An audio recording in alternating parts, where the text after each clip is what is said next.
வந்தால் தினமும் அழுகின்றேன். என்னை நானே காண்பது போலே இவளை பார்க்கின்றேன்.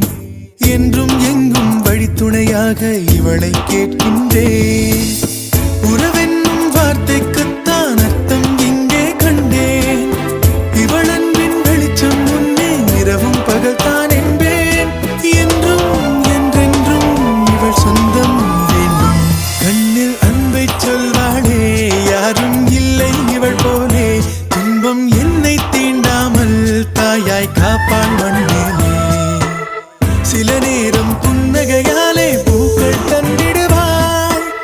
சில நேரம் சண்டைகளா